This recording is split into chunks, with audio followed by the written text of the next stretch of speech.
Hello అందరూ ఎలా ఉన్నారు? నేనైతే చాలా బాగున్నానండి. ఈరోజు వచ్చేసి సండే కదా, అంటే ఇది నిన్న నేను తీసిన వీడియో అనమాట. టిఫిన్ కోసం అని చెప్పి ఇడ్లీ పిండి కొంచెం ఉంటే అందులో మైదా పిండి కలిపి బజ్జీలు వేద్దామని చూస్తున్నాను. దాంతోపాటే గారెల పిండి కూడా కొంచెం ఉందండి. ఆ గారెల పిండి 2 డేస్ అవుతుంది నేను మిక్సీ పట్టి, అందుకని చెప్పి అది నూనె లాక్కుండా అందులో కొద్దిగా గోధుమ రవ్వ అయితే మిక్స్ చేసుకున్నాను. ఇందులో కొంచెం టేస్ట్ కోసం అని చెప్పి ఉల్లిపాయలు కరివేపాకు అయితే వేసుకున్నానండి. పిల్లలు అయితే పచ్చిమిర్చి వేస్తే తినరని చెప్పి వేసుకొని మంచిగా అయితే బీట్ చేసుకొని బజ్జీల కింద గారెల కింద అయితే వేసేసుకున్నాను. మేమైతే టిఫిన్ ఇలా సండే ఇలా టిఫిన్ చేసామండి. మీరేం చేశారనేది నాకు కామెంట్ చేయండి. నా వీడియోస్ మీకు నచ్చుతున్నాయని అనుకుంటున్నాను. నచ్చితే కనుక లైక్ చేయండి, షేర్ చేయండి, నా ఛానల్ సబ్స్క్రైబ్ చేసుకోండి, పక్కన కనిపిస్తున్న బెల్ బటన్ ఆన్లో ఉంచుకోండి. నేను చేసే వీడియోస్ అన్నీ కూడా మీకు నోటిఫికేషన్లో వస్తాయన్నమాట. ఈ వీడియోస్ అండి నేను నిన్న మార్నింగ్ అయితే షూట్ చేశాను, సండే మార్నింగ్.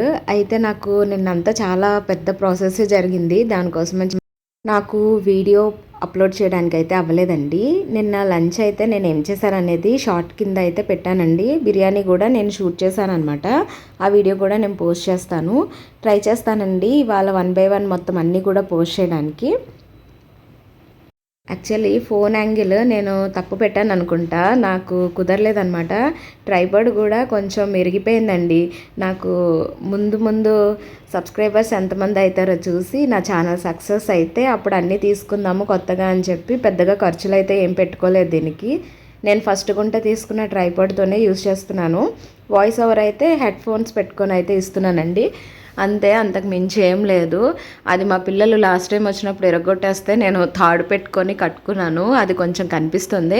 యాక్చువల్లీ వీడియో నేను 16:9 రేషియోలో పెడదామని ట్రై చేశాను, కానీ అలానే షూట్ చేశాను. మరి అటే వస్తుంది అనుకున్నాను, కానీ ఇలా అయితే వచ్చేస్తుంది. సరే, షార్ట్ కింద పెట్టడానికి అయితే నేను లాంగ్ వీడియో తీశాను కదా, షార్ట్ కింద అయితే అవ్వలేదు, అందుకని ఇలానే పోస్ట్ చేశాను. నేను చేసినట్టుగా అయితే మీరు ఎంతమంది మిగిలిన పిండితో బజ్జీలు వేసుకుంటారు, పునుకులై చేసుకుంటారు అనేది నాకైతే కామెంట్ చేయండి. చాలా అంటే చాలా టేస్టీగా ఉంటాయి. ఇడ్లీ పిండి ఎప్పుడైనా చాలా తక్కువ మిగిలింది అనుకోండి, అందులో మీరు మైదా పిండి కలిపేసుకొని చేసేసుకోవచ్చు అనమాట. చిన్నప్పుడు మా అమ్మ వాళ్ళు బయట నుంచి తీసుకొచ్చేవారు పునుకులు. అవి ఇంట్లో అంటే ఎప్పుడు ఇడ్లీ పిండితో ఇడ్లీ అయిపోయాక మిగిలితే అట్లు వేయటం అలవాటు అనమాట. నెక్స్ట్ డే అయితే అట్లు వేసేసుకొని తినేస్తాము. లేదు అంటే అమ్మమ్మ దిబ్బరట్టు కింద పెద్ద అట్లు వేసేది. మీ అందరికీ ఐడియా ఉంటుంది దిబ్బరట్టు అంటే. చాలా బాగుంటుందండి చెరుకు పాకంతో తింటే. అది నేనైతే ఎప్పుడు తినలేదు, నాకు అంత నచ్చదు, స్వీట్ కదా అంత నచ్చదు అనమాట. అప్పుడు ఈ బజ్జీలతో పాటు సైడ్ చట్నీ అయితే ఇచ్చేవారనమాట. నాకు ఇవాళ చట్నీ తింటుంటే అదే టేస్ట్ అనిపించింది.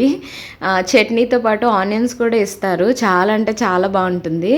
మా మావయ్య వాళ్ళు అయితే పిల్లలకి ఇప్పటికీ పట్టుకొస్తారనుకుంటా. పిల్లలు మొన్న అడుగుతున్నారు నన్ను బజ్జీలు వేసేటప్పుడు, అమ్మ ఉల్లిపాయలు కట్ చేయలేదేంటి, సైడ్ను వేయలేదేంటి అని చెప్పి.